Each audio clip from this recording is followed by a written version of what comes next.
How you going? Just wanted to talk to you about X04 motors. I've been mucking around with this one for quite a while now, and I finally got it down to that it can run at this speed, and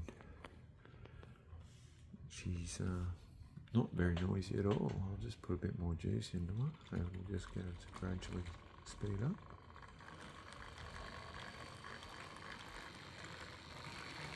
Lovely and smooth.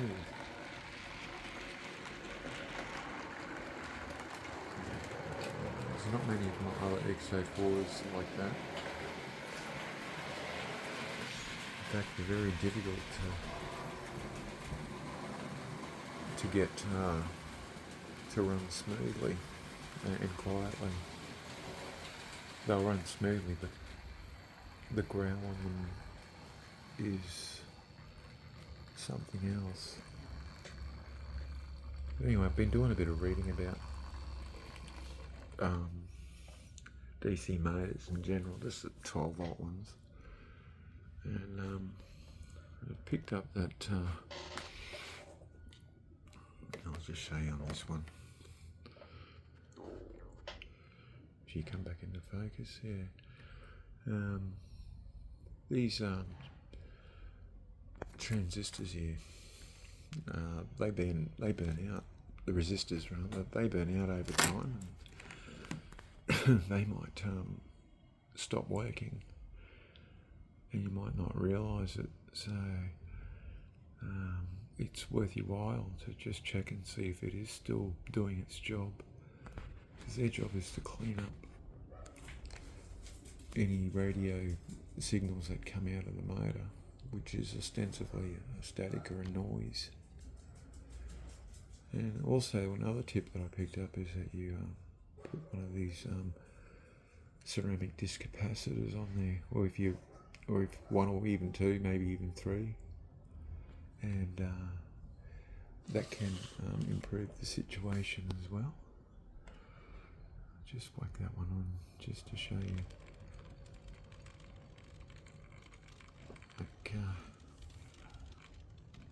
This was my best motor, but it's now been overtaken by this motor as far as performance goes. But like, that's carrying it's at nine carriages,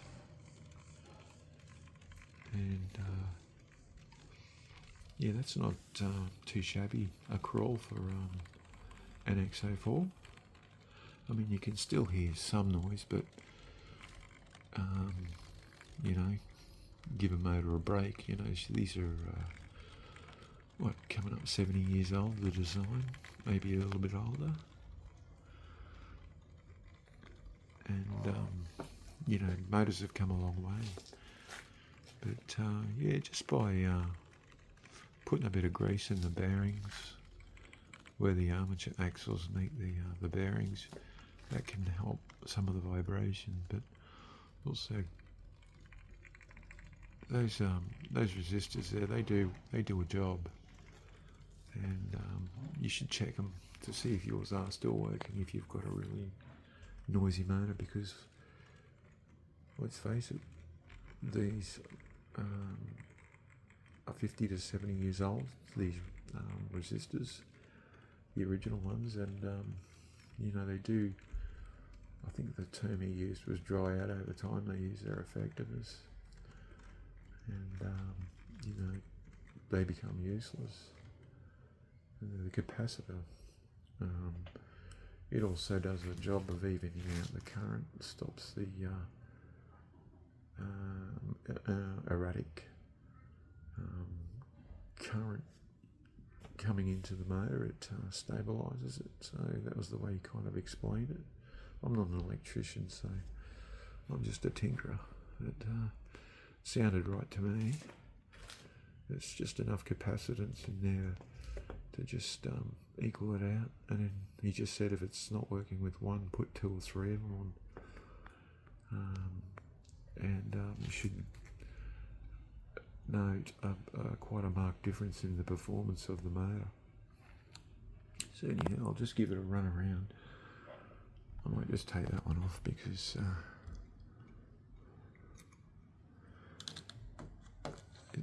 it's not much to look at really, is it? But anyway, this is one of my favourite triangles. I've shown it to you before. It's the Australian version of the Ginty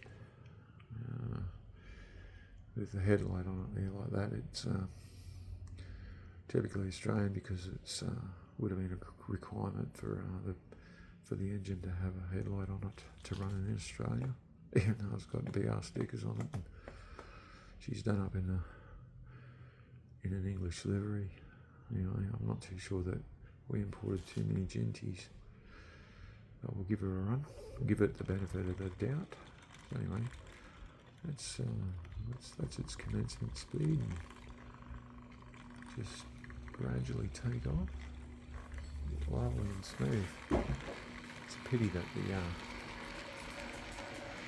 original body isn't more prototypical.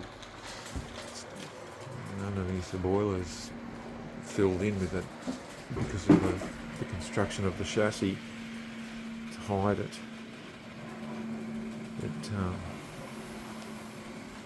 Anyway, still one of my favourite Ginties. I don't care. The new ones might be nice and lovely, but you know, I'm a product of my age, and these are what I like. Not that I don't mind the mod ones, but I just have a soft spot for the originals. You know, here's another one. This is a South African E444. Of course, so I've derailed the carriage, or I didn't put it on properly in the first place. Did that just mount on again? It did. Yeah, South African electric locomotive, E444. I bought this at a train show, one of my local train shows down at Birkdale. It'll be about 5 or 6 weeks ago now. It cost me about $50. The guy wanted $70, but it's got damage on it. It's got some paint off on it on the other side. But I hadn't seen one of these before. A bit plasticky. It's Lima. I'll just show you the front. It's got a nice plastic bloody name badge there in the front of it for South African Railways. So these came in just after the war. South Africa was modernising its fleet. They had quite an extensive coal-powered, steam train situation happening down there with the Garretts and that. But, they went the electric route, and the original motor in this was Cactus. It was a G-frame, standard Lima DC motor, so I ended up putting a CD motor in it. Paul Vosman's favourite thing to do. I took his advice, and she's running very smooth too now, I must say. I'll just turn her on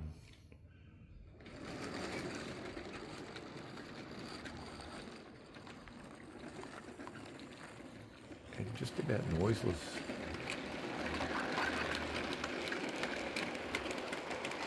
It's got a fair rake on it, and it's got some weight in it too.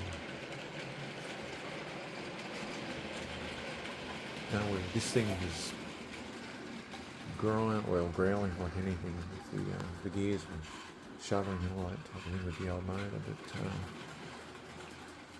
when you put the CD motor in, it affords you the opportunity to tighten things up a tad away. Oh no, she's on.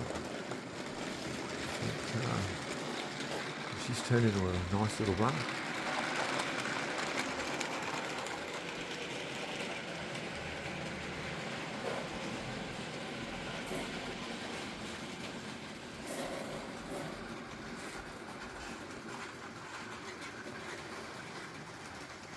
Those coaches, the carriages can do with a bit of oil on some of those wheels. They're a bit squeaky, but anyway, it goes for the realism, doesn't it?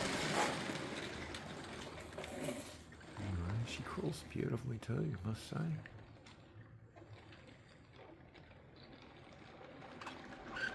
Just wonderful. It's that green and the white one will squeak at night. They'll be getting a bit of oil treatment.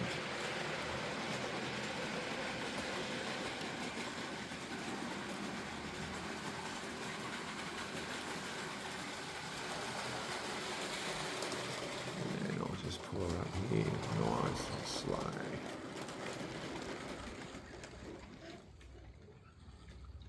Lovely crawl.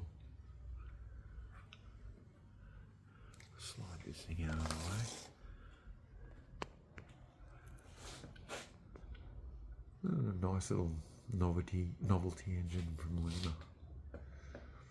Anyway, I've got other stuff to show you, but I've just been fussing around with these motors. It just, yeah, it intrigues me as to why they're so noisy, and I think I might be getting on top of it, slowly working it out. Well, I wish I'd been an electrician sometimes. Yeah. It's a very interesting subject, but yeah. Anyhow, I hope this helps out some people if they've got noisy engines, just to check those resistors and maybe add a tiny capacitor on there and see if that works. See if it stabilises the current coming into the motor. Anyway, I'll see you later.